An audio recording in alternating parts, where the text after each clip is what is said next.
Hoy estudiemos la palabra de Dios con el sermón titulado La Pascua es la verdad que testifica la sangre de Cristo. Cristo Ansanjón nació en esta tierra para salvar a la humanidad.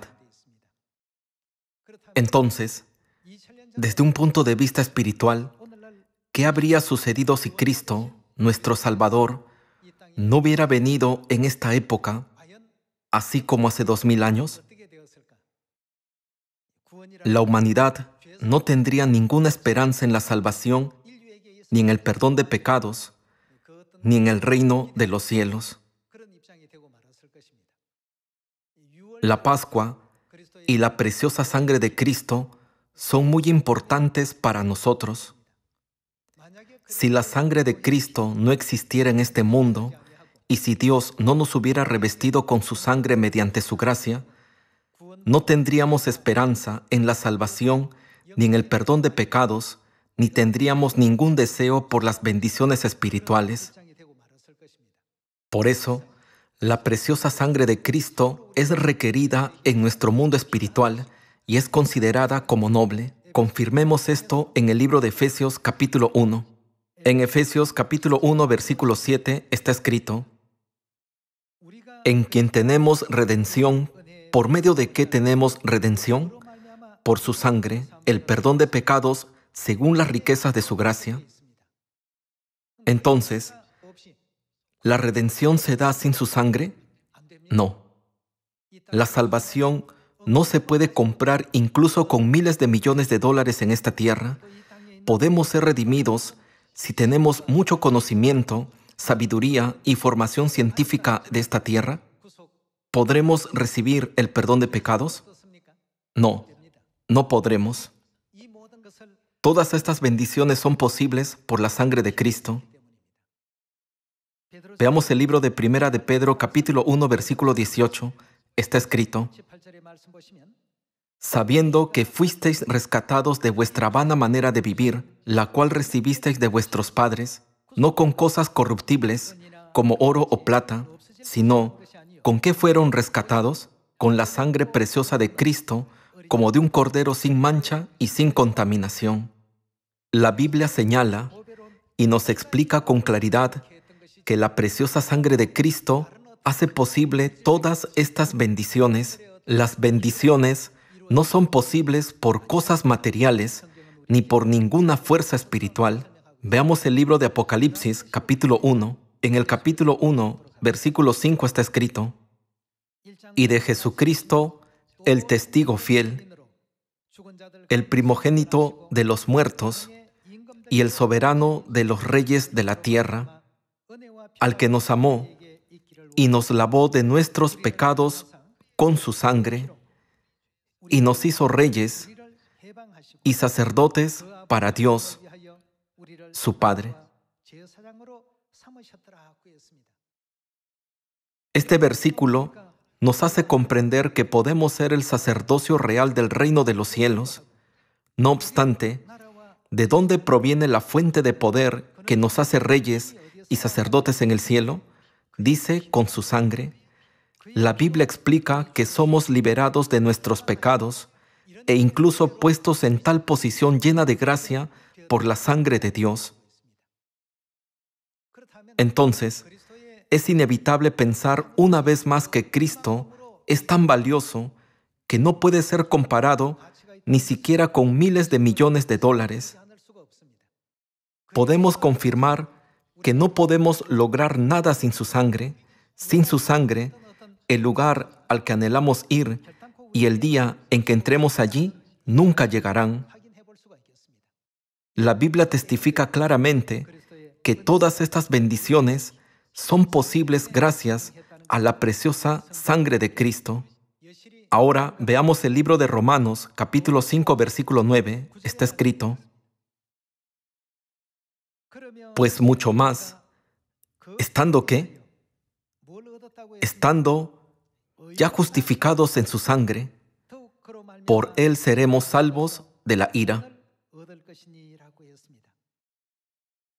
Aquí también, ¿por medio de qué somos justificados? por la sangre de Cristo, entonces significa que sin la preciosa sangre de Cristo no podemos ser salvos ni obtener la redención ni el perdón de pecados en el mundo espiritual. Sin su sangre preciosa no podemos ser el sacerdocio real del cielo ni tener ninguna esperanza. Sin su sangre preciosa, toda luz de esperanza literalmente se apagará.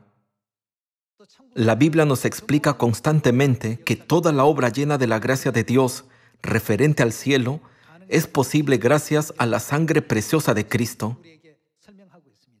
Veamos el libro de Colosenses capítulo 1 versículo 20. Y por medio de él reconciliar consigo todas las cosas, así las que están en la tierra como las que están en los cielos, haciendo la paz mediante la sangre de su cruz. La Biblia nos explica que la reconciliación de todas las cosas nunca se puede cumplir sin la preciosa sangre de Cristo. Si vemos la historia del Antiguo Testamento, cuando las ofrendas tales como cabras, bueyes y becerras se usaban para los sacrificios, encontramos que Dios nos enseña continuamente que todos los pecados pueden ser perdonados solo a través de la sangre. Durante un largo periodo de 1500 años, desde el tiempo de Moisés hasta el tiempo de Jesús, Dios nos ha dado una enseñanza específica sobre la preciosa sangre de Cristo, a través de la cual podemos recibir el perdón de los pecados, recibir la salvación e ir al cielo. Dios vino a esta tierra en la carne y derramó su sangre en la cruz en lugar de nosotros para redimirnos del pecado, darnos la salvación y abrir la puerta de gracia para que podamos entrar en el eterno reino de los cielos. ¿No es así? Entonces, averigüemos la regla que Dios vinculó con la sangre preciosa de Cristo. Veamos el Evangelio de Mateo, capítulo 26, versículo 17. El primer día de la fiesta de los panes sin levadura, vinieron los discípulos a Jesús diciéndole: ¿Dónde quieres que preparemos para que comas la Pascua? Y él dijo: Id a la ciudad a cierto hombre y decidle: el maestro dice, mi tiempo está cerca, en tu casa celebraré la Pascua con mis discípulos. Y los discípulos hicieron como Jesús les mandó y prepararon la Pascua. Jesús mandó a sus discípulos a preparar la Pascua y la guardó con ellos. Continuemos con el versículo 26. Y mientras comían, tomó Jesús el pan y bendijo y lo partió y dio a sus discípulos y dijo: Tomad, comed, esto es mi cuerpo. Mientras partía el pan de la Pascua, Jesús explicó el significado del pan a sus discípulos. Él dijo: esto es mi cuerpo. En el versículo 27 está escrito: y tomando la copa y habiendo dado gracias, les dio diciendo: ¿qué había en la copa? La copa contenía el vino de la Pascua, ¿cierto? Bebed de ella todos, porque esto, es decir, el vino de la Pascua, es ¿la sangre de quién? Mi sangre del nuevo pacto, que por muchos es derramada para remisión de los pecados. La Pascua es la verdad que testifica la sangre de Cristo. Respecto al vino de la Pascua, Jesús explicó: esto es mi sangre del nuevo pacto, que por muchos es derramada para remisión de los pecados. Esto es mi sangre. Entonces, a menos que participemos en la ceremonia de la Pascua, no podremos recibir la promesa de ser revestidos con la gracia de la sangre preciosa de Cristo. Incluso en el Evangelio de Lucas, Jesús afirmó con claridad que hizo un pacto a través de la Pascua, diciendo: esta copa es el nuevo pacto en mi sangre. Cuando compartimos el significado de la preciosa sangre de Cristo, muchas iglesias dicen con orgullo que ellos han recibido la gracia de su preciosa sangre y que creen en su sangre, por lo que pueden participar en su salvación.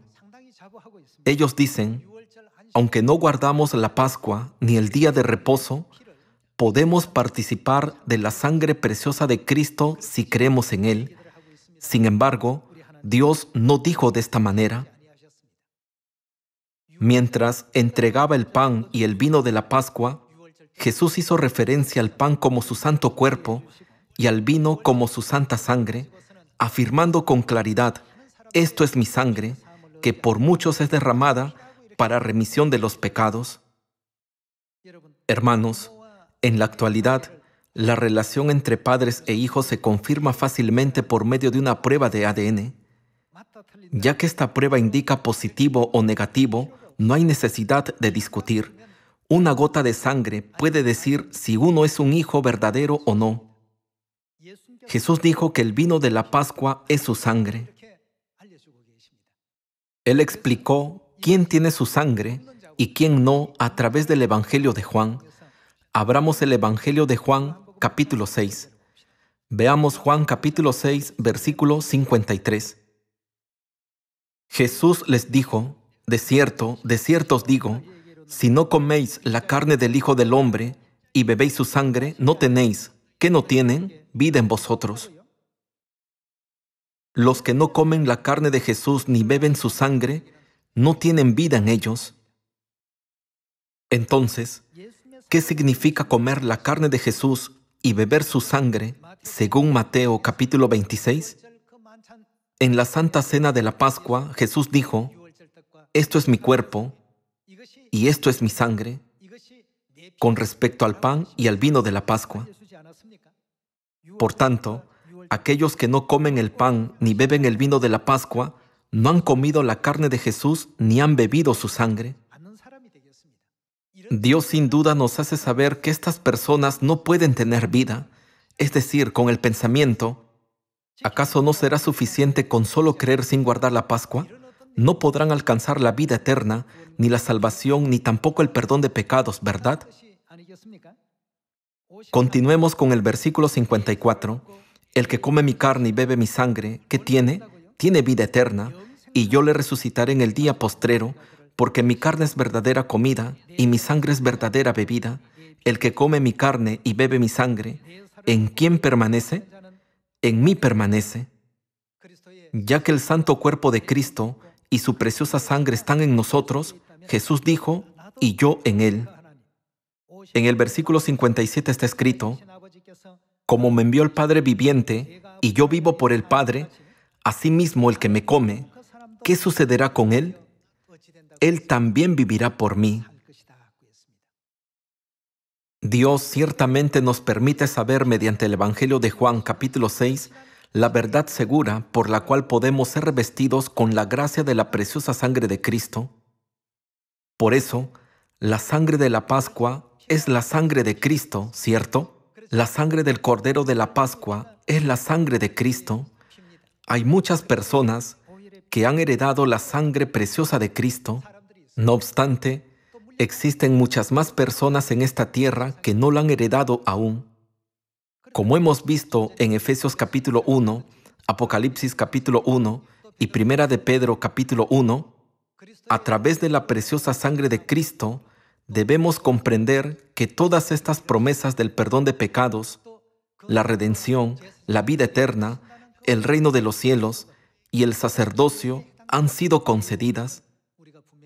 Estas promesas solo se conceden al pueblo que está en la verdad de la Pascua del Nuevo Pacto, ¿verdad? Aunque hay numerosas personas en este mundo, esta gracia no llega a todos.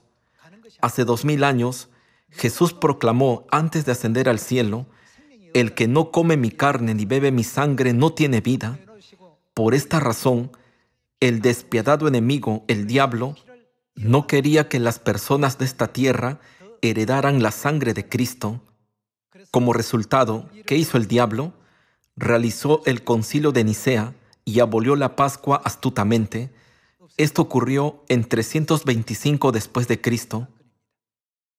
De esta manera, toda la humanidad perdió por completo el camino para comer y beber el pan y el vino de la Pascua, es decir, la verdad de vida. Por tal motivo, ¿quién está profetizado que vendrá a esta tierra de nuevo? Según Hebreos capítulo 9, versículo 28, ¿quién vendrá? La Biblia profetiza que Cristo debe aparecer en esta tierra por segunda vez para que logremos la salvación completa. Las profecías que se escribieron en Ezequiel capítulo 37 y capítulo 34 revelan que la obra de la salvación se puede completar solo cuando Jesús aparece en esta tierra por segunda vez. Veamos el versículo concerniente a la segunda venida de Jesús. Hebreos capítulo 9, versículo 27, está escrito: y de la manera que está establecido para los hombres que mueran una sola vez y después de esto el juicio, así también Cristo fue ofrecido una sola vez para llevar los pecados de muchos y aparecerá, como está escrito, por segunda vez, sin relación con el pecado, para salvar a los que le esperan. Debe venir por segunda vez.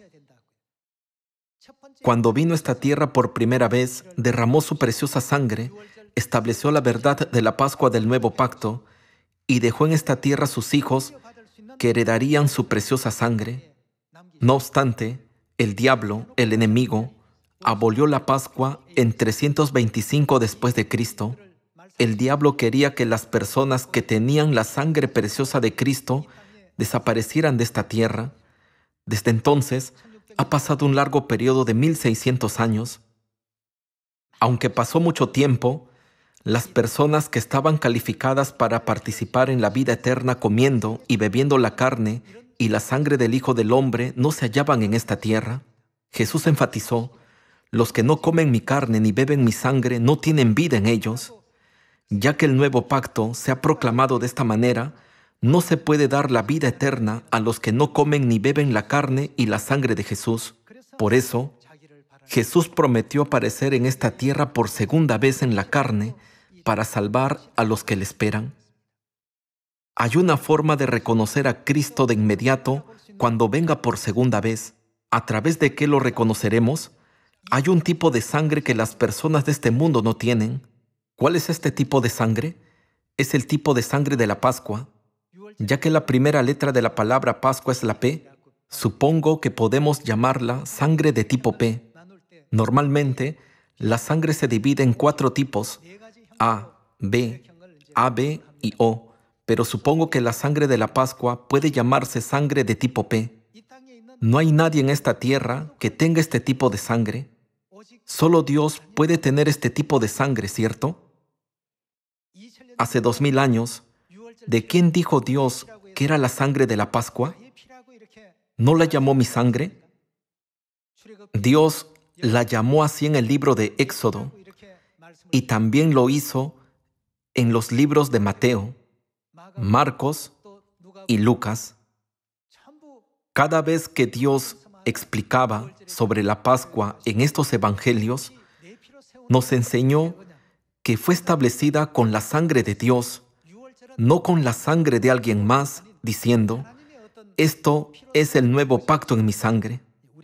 Así es como la relación entre Dios y nosotros se establece como padre e hijos. Veamos esta escena. Veamos 2 de Corintios, capítulo 6, versículo 17. Por lo cual, salid de en medio de ellos y apartaos, dice el Señor, y no toquéis lo inmundo, y yo os recibiré, y seré para vosotros. ¿Qué será Dios para nosotros? Por Padre. Seré por Padre significa que dará la vida. ¿A quién? Significa que dará vida a sus hijos. Dio la vida a sus hijos significa que el Padre heredó a sus hijos. ¿Qué cosa? El Padre les heredó su carne y su sangre, ¿no es así? Dios no se convirtió en nuestro Padre y nosotros en sus hijos solo porque Dios haya dicho: hoy serán mis hijos. La sangre es fundamental entre un padre y su hijo. Y seré para vosotros por Padre, y vosotros, ¿qué serán? Me seréis hijos e hijas.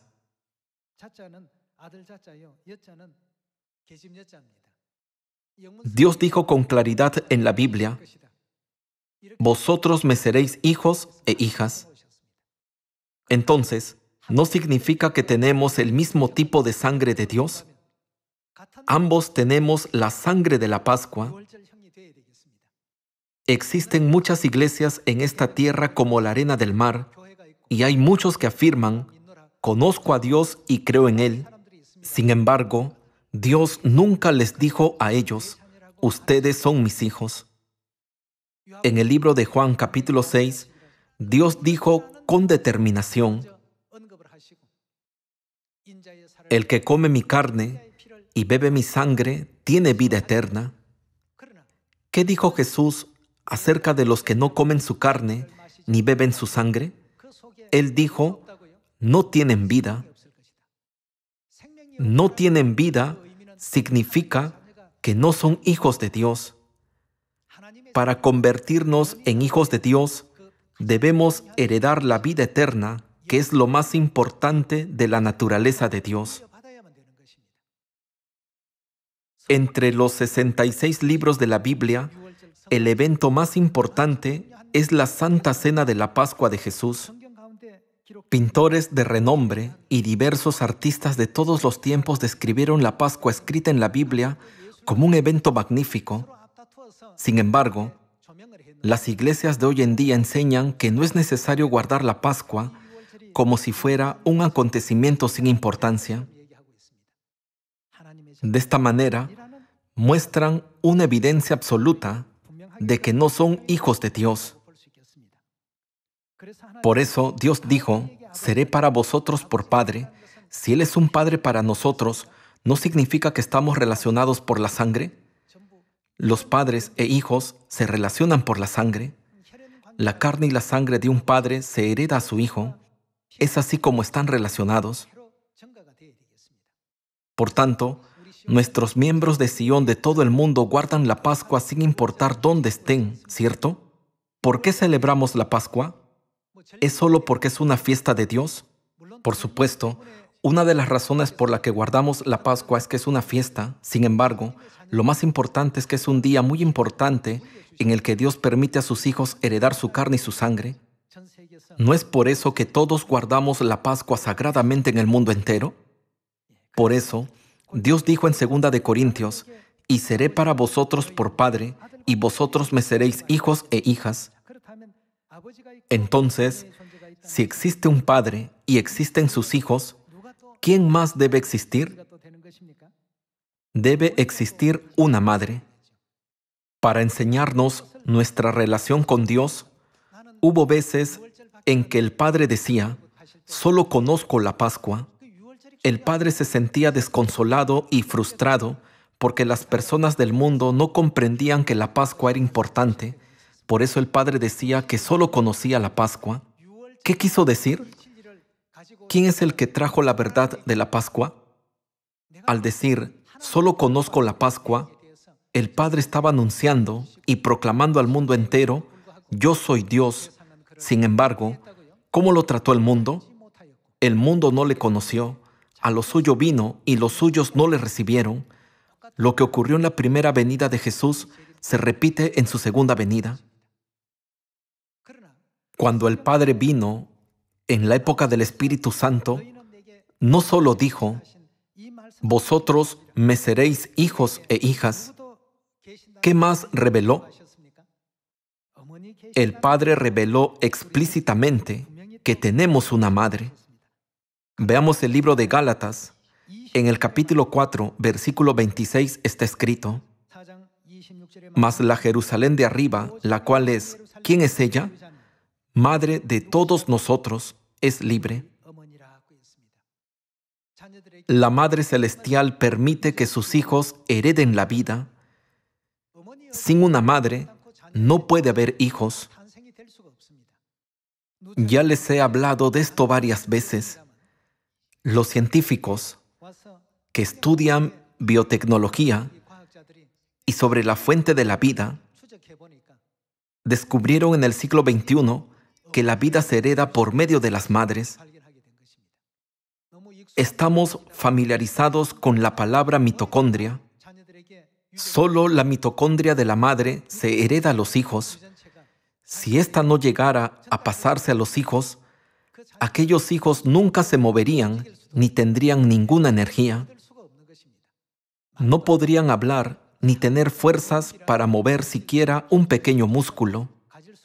En otras palabras, los científicos descubrieron que la fuente de la vida se hereda a los hijos a través de sus madres. Si no hay madre, tampoco hay vida.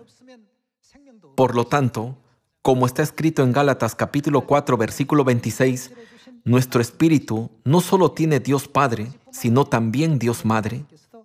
Dios nos enseña que podemos convertirnos en hijos celestiales y tener una familia espiritual completa al tener a Dios Madre. Veamos acerca de este asunto en Romanos capítulo 8, versículo 16. El Espíritu mismo da testimonio a nuestro espíritu de que somos. ¿Qué testifica que somos el Espíritu? Hijos de Dios. ¿Qué evidencia usa el Espíritu para testificar que somos hijos de Dios?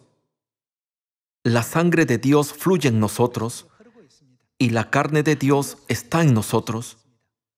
El Espíritu mismo da testimonio a nuestro espíritu de que somos hijos de Dios, y si hijos, ¿en qué nos convertimos? Si somos hijos, naturalmente nos convertimos en herederos del reino celestial.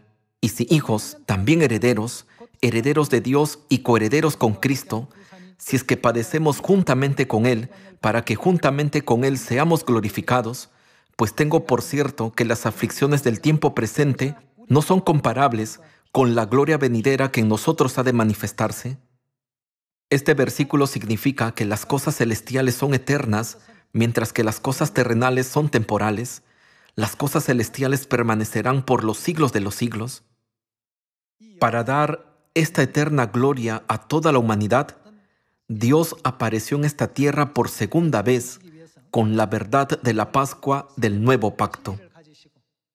Si Dios no hubiera aparecido de nuevo, ¿qué le habría ocurrido a la humanidad? Si coméis la carne del Hijo del Hombre y bebéis su sangre, no tenéis vida en vosotros. No tendríamos otra opción que entrar en este grupo. Afortunadamente, ¿quién ha venido por nosotros? El Padre y la Madre celestiales han venido para salvarnos. En la Biblia está escrita la hermosa escena donde el Padre y la Madre llaman a sus hijos. Esta escena está escrita en Apocalipsis, capítulo 22, versículo 17. Y el Espíritu y la esposa dicen, ¿qué dicen? Ven. Somos testigos del Padre y la Madre que están llamando a todos sus hijos del mundo entero. Dios nos está llamando de la siguiente manera: ven a mí, vengan y hereden mi carne y mi sangre a través de mi amor y mis bendiciones. De esta manera, Dios quiere llamarnos para que ascendamos al eterno reino de los cielos y reinemos por los siglos de los siglos.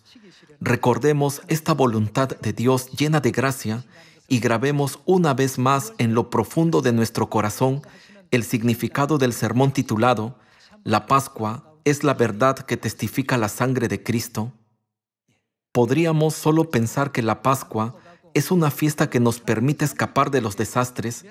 Ya que somos hijos de Dios que tienen su carne y su sangre, por supuesto, los ángeles destructores pasarán por encima de nosotros. Sin embargo, debemos recordar que el Padre y la Madre celestiales vinieron a esta tierra solo para salvarnos, aunque nadie les dio la bienvenida. Hoy, pensemos sobre su santa gracia una vez más y démosles gracias, honra y gloria. Asimismo, prediquemos las enseñanzas del Padre y la Madre a todas las personas del mundo hasta lo último de la tierra.